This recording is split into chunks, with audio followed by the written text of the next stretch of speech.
Good morning. Let me start by making a couple of disclosures. First, I didn't make up the title to this talk. I've never used the word surprise in a title for my talk before. Second, I am actually have several patents pending on some of the stuff that I'm talking about, and I'm the founder of a company that is using a device that I'm going to describe, so please keep my rose-colored glasses in mind. And third, it's my birthday, so please be nice to me.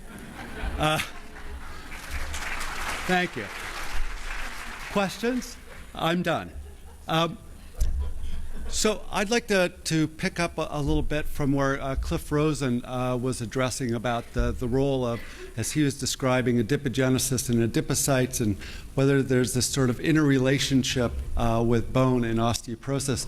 I think at the top here is something we're all sort of almost by reflex are comfortable with, the idea that osteoporosis or the diminishment of bone quality is somewhat a function of sort of resorption outpacing formation. We tend to gravitate towards thinking about the role of bone cells in this process.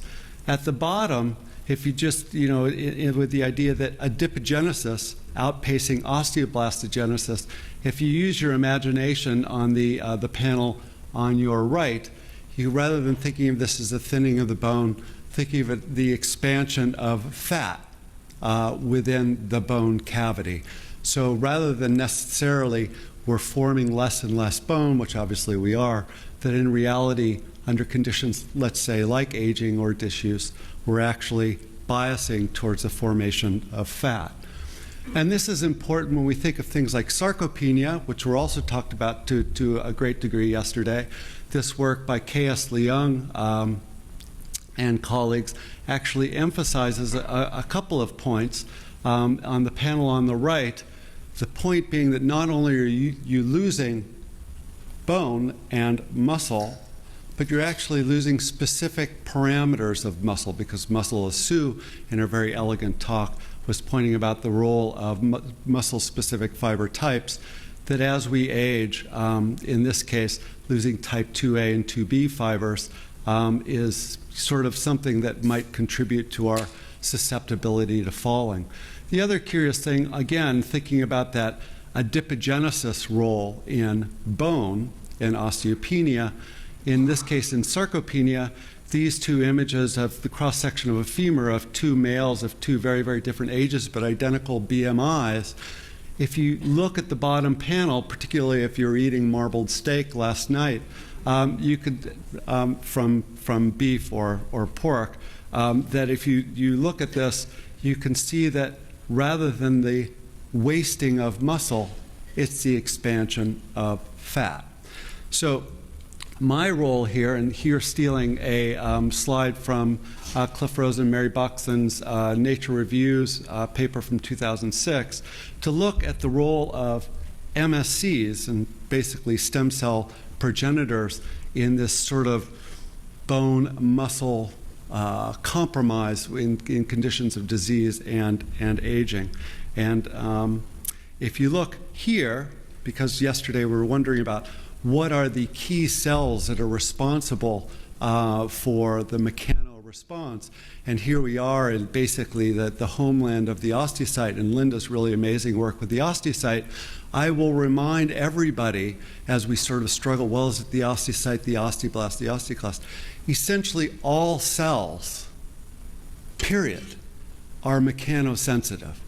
To some certain degree, they may be contributing to the quality of the musculoskeletal system, the neuromuscular system, et cetera, et cetera.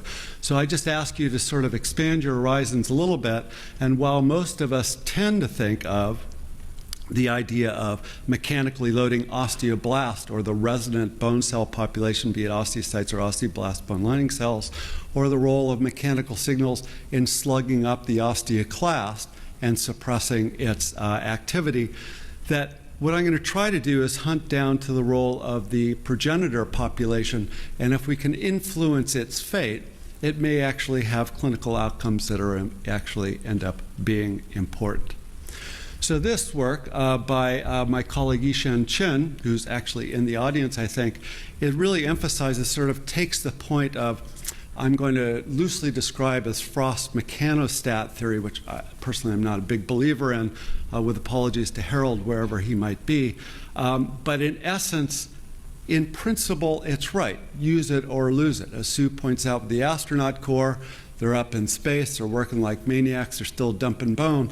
There's something else going on here. In this case, what Yishan is showing, and particularly if you look at this dotted line as it falls across this log-log scale, what it's showing, this dotted line, is how much mechanical information you have to put into the system to maintain bone, right?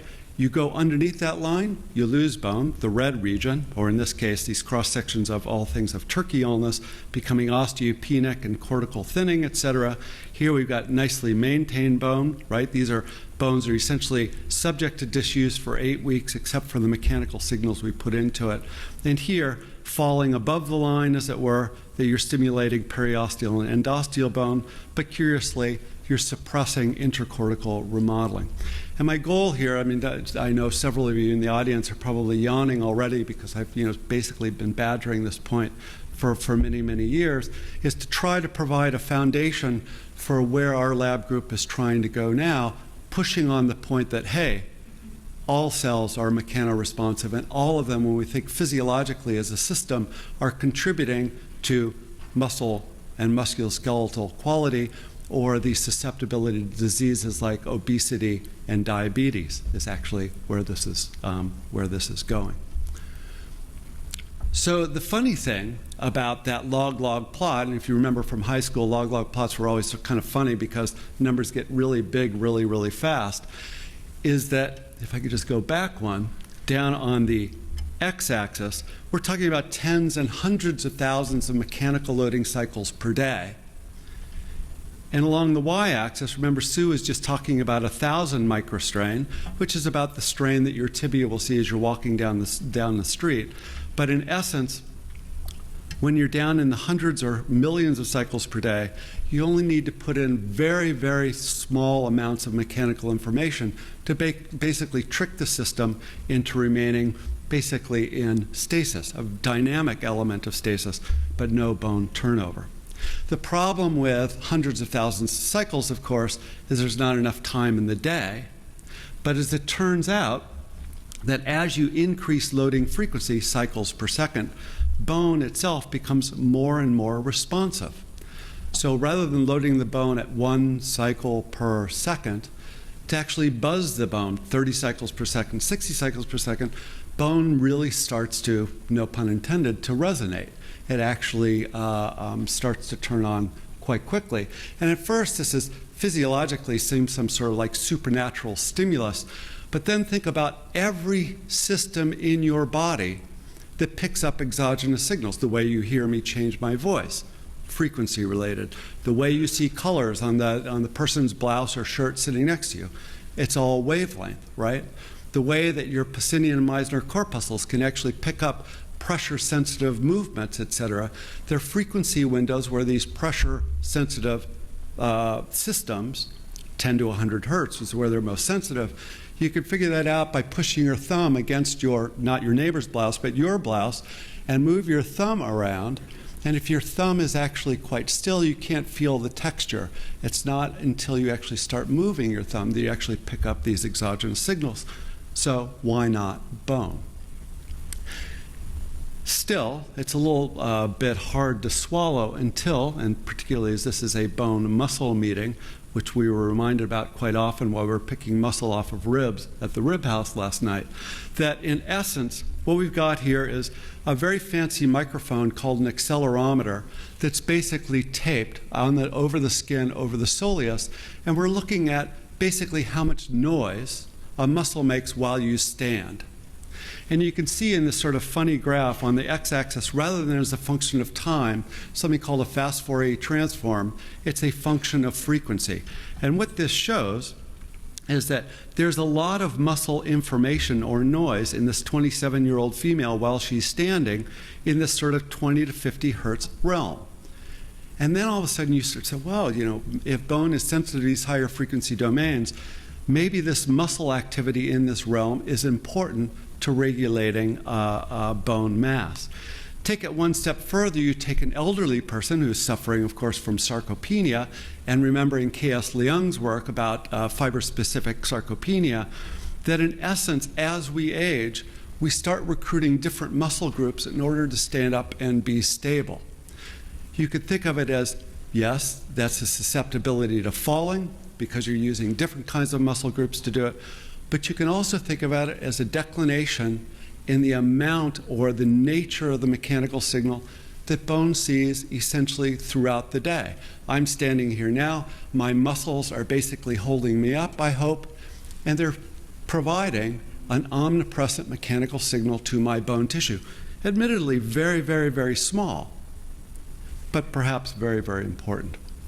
So this picture, which I've dragged around with me forever, this is me on the right, this is my subject on the left, is here to basically point out that there might be ways, then because this talk is actually about vibration, about providing mechanical signals to a unwitting or a witting volunteer without actually being an invasive signal. And so here on this sort of pizza box device, we're going to put in this very, very gentle mechanical signal. And what we see here is basically with a strain gauge, again, which Sue introduced, the animal basically has this postural sway, just like we do. We, like turkeys, sway at about 1 cycle every 2 seconds, right? And you could sort of see on this guy the sort of the broad spectrum sway. And on top of this, with the buzzing plate, and I'm really only going to talk about very, very low intensity vibration, we're putting in around 3 microstrain of a mechanical signal into the bone. And for those of you who don't sort of follow, what is a strain, the important message here is if you're out running or if you're a galloping horse or a flying goose or something, the peak strains the bone sees are around 3,000 microstrain.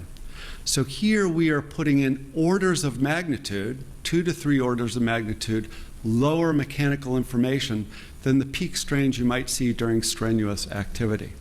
And this sort of first proof of principle, what we're able to show is that here in these old turkeys, thanks to NIAMS for supporting our lab's ability to grow very old turkeys, that we're actually able to demonstrate that as we increase in this older turkey population, the ability to turn bone on, in this case bone formation rate or labeled surface, I guess in this point, in the tibia and femur, as we increase the amplitude of the accelerations, we get more and more bone.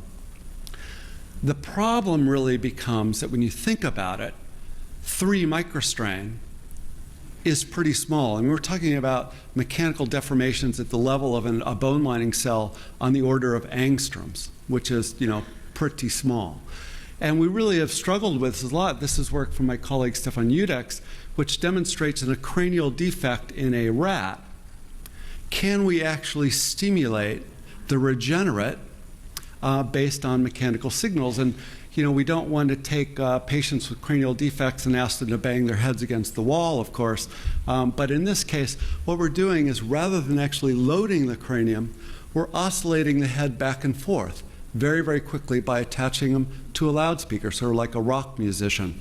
And what we're able to show here, what Stefan's able to show in the top panel using in vivo micro CT, that the regenerate in the animals that are basically subject to this very, very small acceleration for a very brief period of time each day is actually able to fill in the cortical defect much more quickly.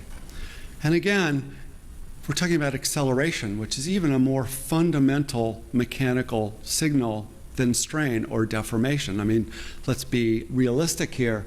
I mean, mechanical signals have been around a lot longer than like CBFA or RUNX2 or PPAR gamma. I mean, mechanical signals have been here since the beginning of time. So maybe systems have adapted to be very, very sensitive to it. So just think of it for a moment. If you have a chicken egg and you think of the yolk as being the nucleus, and you want to get a mechanical signal to that yolk, you can either take the risk of actually deforming the cell membrane to the point of actually cracking the shell, or you can simply shake the egg. And it's a very, very efficient way of getting mechanical information into the system. And here, demonstrating that we can actually do this over a long period of time is my colleague Simon Turner, and we're buzzing sheep now for 20 minutes a day over the course of a year in these very, very old sheep. And we're able to show on your right that this sort of sugar cube size bone sample from the medial femoral condyle is actually stiffer, stronger, got more bone, et cetera, et cetera. So using these small signals, we're able to stimulate bone. Work by Kate Ward, who's also in the audience here.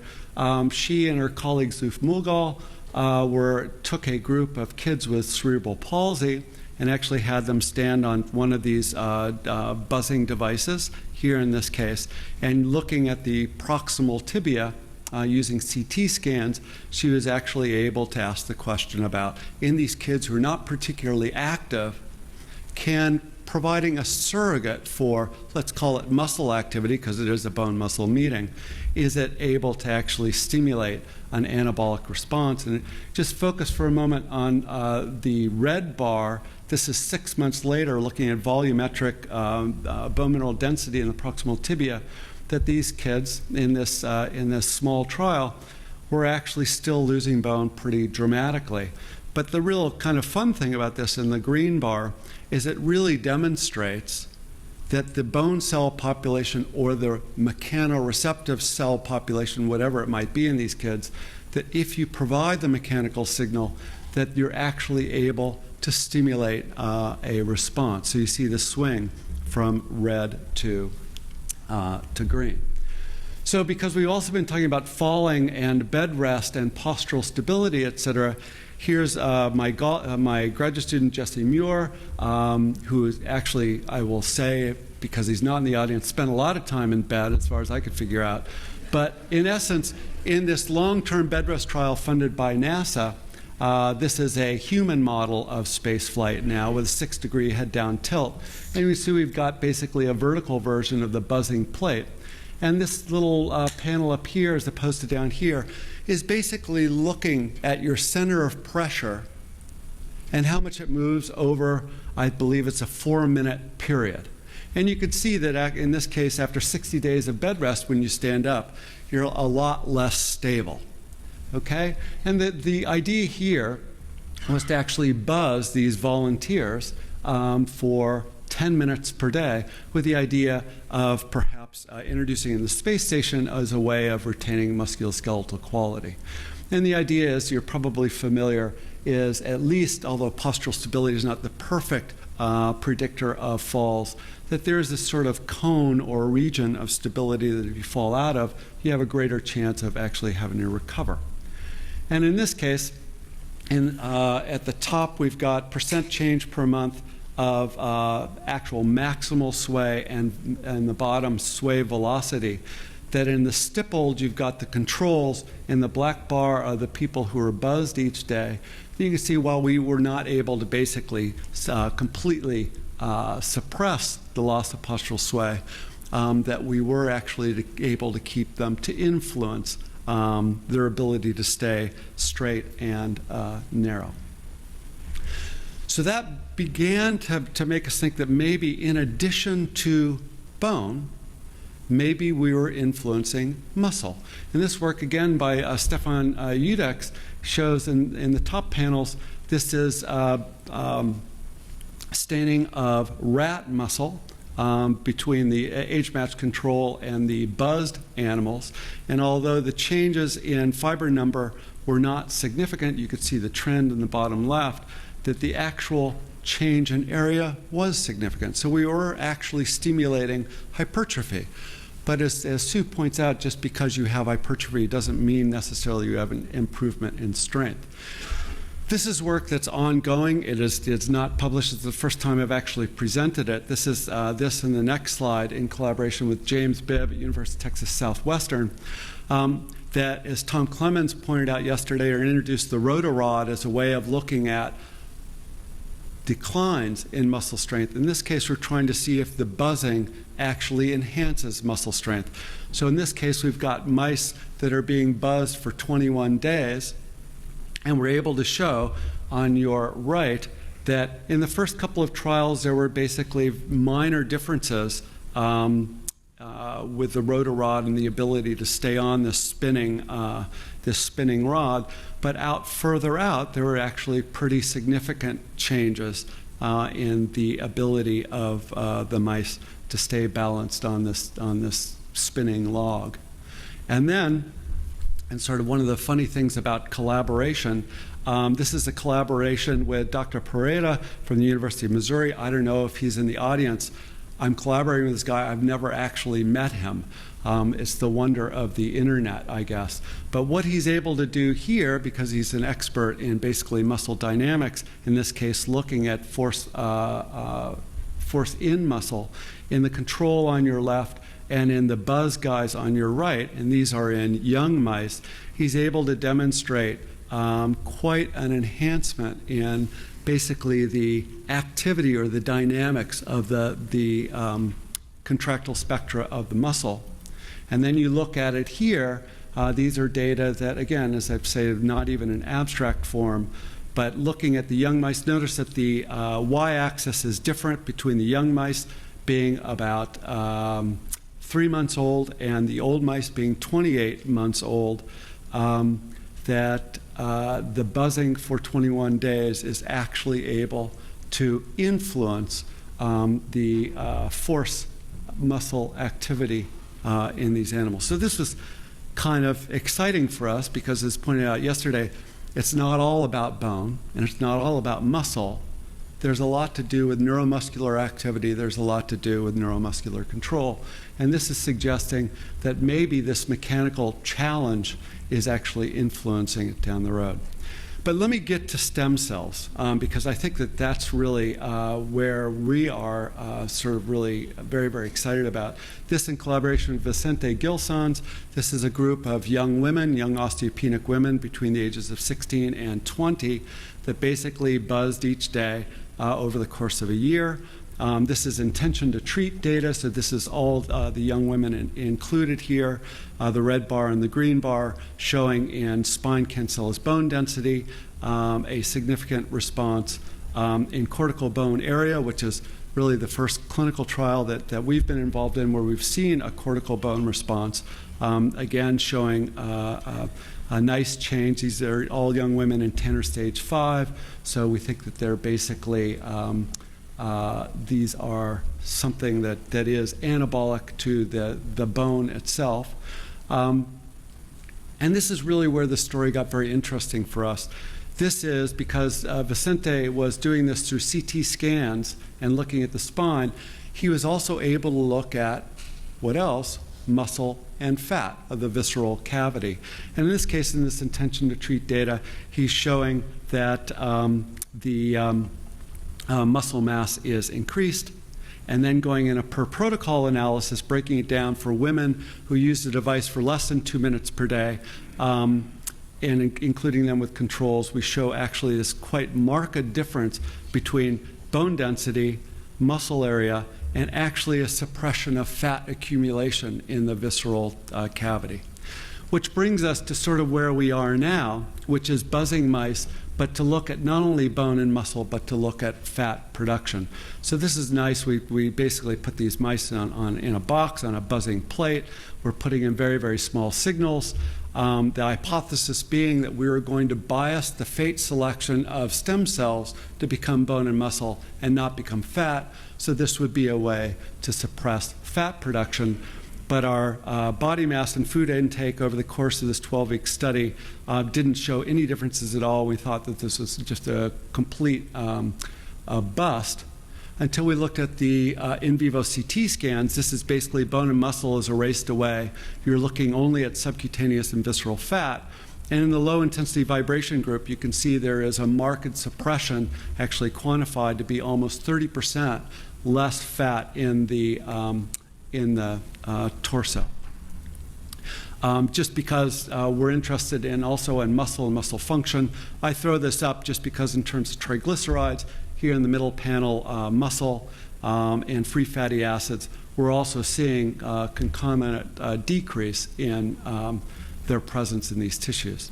So in trying to figure out what's going on, we used some green mice and did some bone marrow transplants, and we're able to show that in essence, following this buzzing, we had far fewer green positive adipocytes in the fat pads, but strangely enough, a marked increase in the number of mesenchymal stem cells in the bone marrow. So it looked like, wow, not only are we suppressing their fate towards becoming adipose tissue, but we're actually stimulating proliferation. And this is where I coerced my sister Janet to actually take a device, and in this case we're actually using loudspeakers to drive this little plate up and down, again like the rock star. You look very carefully, you could see a little, what's called a standing wave, standing over this. And what Janet is able to show is that we're actually able, in this MSC culture system, to suppress the formation of fat with just 20 minutes per day of this buzzing. And Janet, if you know her, she's typically stretching her plates for 6 hours per day with the same response with these very, very short bursts of very low mechanical signals. But it's important also to remember that time goes on. And so in this case, on the top panel, we're looking at basically focal adhesions. This, again, is work by Boer Sen and Janet down at UNC. And the cytoskeleton, this is 3 hours past mechanical stimulation with low-intensity vibration. You could see an increased number of the focal adhesions, a complete change in the cytoskeleton. But the really cool thing is that if you don't stimulate them again, if you let them basically go back for 24 hours, they completely resort to, quote unquote, their sedentary state. So whatever it is you're doing, you need to do it every day. Or perhaps there's this refractory period of 4, 5, 6 hours. I mean, who says that 24 hours is the key time to actually ratchet up the response? But let me close or head down the final path by thinking about diabesity rather than necessarily bone and muscle. And we were challenged by some reviewers to actually demonstrate that we could do this in an animal on a high-fat diet. So it's one thing to do it in a regular animal, but in a high-fat diet animal. And here we see an animal following buzzing at the top, and the age-matched control animal at the bottom, red is obviously fat, that we were suppressing fat production even though they were eating essentially the same amount of food. And you can see some of the changes in some of the adipokines on the left. But kind of the neat thing was that if you look at adipocyte volume was smaller in the buzz guys as opposed to the fat guys. But then looking at other tissues, again, think of sarcopenia, think of osteopenia, think of the infiltration of fat tissue into other major organs, which of course is a huge problem with complications of diabetes, that here in this non-alcoholic fatty liver disease model, this is 9 months of a high-fat diet, that in the buzz guys, basically you see no steatosis, which is pretty cool. I will point out now that Janet is now buzzing hepatocytes and showing quite a marked response. So my last experiment is something that hopefully in the next few days will be accepted for publication. You're the first people to actually see this. This is a little complicated in that we're allowing the animals, before we stimulate them, to become obese. So for 5 months, we're actually feeding them a very, very high-fat diet. And then we basically start buzzing them. So we have an age-matched control, a high-fat control, and a buzz group. And here you can basically see some of the parameters we're looking at, first in abdominal adipose tissue. Here at the end of phase 1, you can see that the 2 high-fat groups are very similar, but there is a significant suppression of increase in adipose tissue. Here you can see, even as we all know, in the regular diet guys, they are also getting fatter with time. And of course, you know, and the ASBMR is very interested in this interaction of obesity and bone quality. We're also able to rescue the bone phenotype by the buzzing. So here, basically, we've got trabecular bone loss between 5 and 9 months. It's quite marked. It's quite marked also for the aged guys, the regular diet controls. But we're able to slow down the bone loss in the buzz group. the most exciting thing for us is rather than thinking of mesenchymal stem cells and the regenerate for the musculoskeletal system, think about the other complication of diabetes or diabesity is the immune system. And in this case, we're looking at B and T cells. And I didn't present the myeloid, but basically it's the inverse of this. Then in the bone marrow, but look at the peripheral blood. Here in the high-fat control, a marked suppression of B cells and of T cells, but the buzzing tends to normalize it to the regular diet. My final slide is basically trying to capture what I've just said, in case it made no sense. It makes no sense to me either. That there's a mechanical, the role of mechanical signals is not necessarily, we shouldn't think of that as being anabolic to the musculoskeletal system, but critical to basically the wellness of our physiology.